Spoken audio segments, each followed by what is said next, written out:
সবাইকে স্বাগতম। আমার আজকের ভিডিওর টপিকস হলো এটিএম কার্ড দিয়ে টাকা তোলার সময় কিছু গোপন বিষয় সবাই জেনে নিন।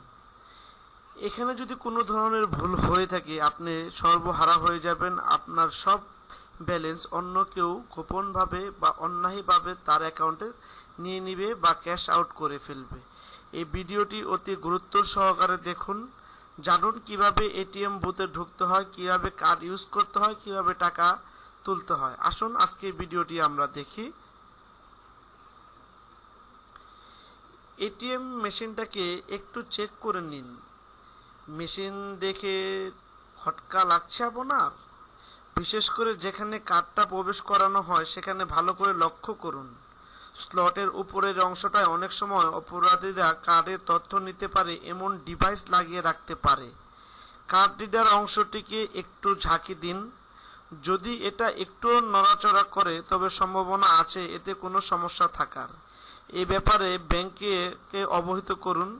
অন্য কোনো এটিএম থেকে আপাতত টাকা তুলুন।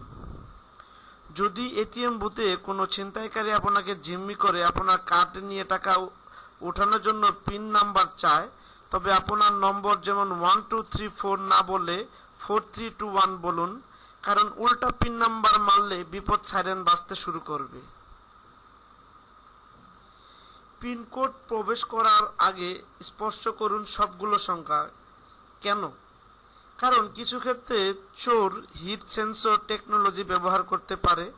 এক্ষেত্রে আপনি যদি শুধু নিজের পিনের 4টি সংখ্যা স্পর্শ করেন তবে তার কাজটা অনেক সহজ হয়ে যায়। যদি আপনি সবগুলো সংখ্যা স্পর্শ করেন তবে আপনার পিন খুঁজে বের করতে বেশ বেগ পেতে হতে হবে তাকে। হাত দিয়ে অন্য হাত ঢেকে রাখুন। অনেক সময় এটিএম বুথে থাকতে পারে ক্ষুদ্র ক্ষুদ্র ক্যামেরা বা আপনার পিন নাম্বার বের করার জন্য কিপ্যাডের দিকে তাক করানো হয়ে থাকতে পারে সেই ক্যামেরাটিকে। যে হাত দিয়ে পিন সংখ্যা প্রবেশ করছেন অন্য হাত দিয়ে সেটিকে ঢেকে রাখুন। আশা করি আমাদের ভিডিওটি আপনাদের প্রত্যেকের জীবনে কাজে লাগবে। যদি আপনাদের কাছে আমাদের এই ভিডিওটি বিন্দু পরিমাণ ভালো লেগে থাকে, অন্যের যদি এই ভিডিওটি দেখলে উপকার সাধন হয়, অবশ্যই ভিডিওটি শেয়ার করুন। অন্যকে সর্বস্ব হারানো থেকে রক্ষা করুন। আমাদের এই ভিডিওটি দেখানোর জন্য আপনাদেরকে সবাইকে ধন্যবাদ।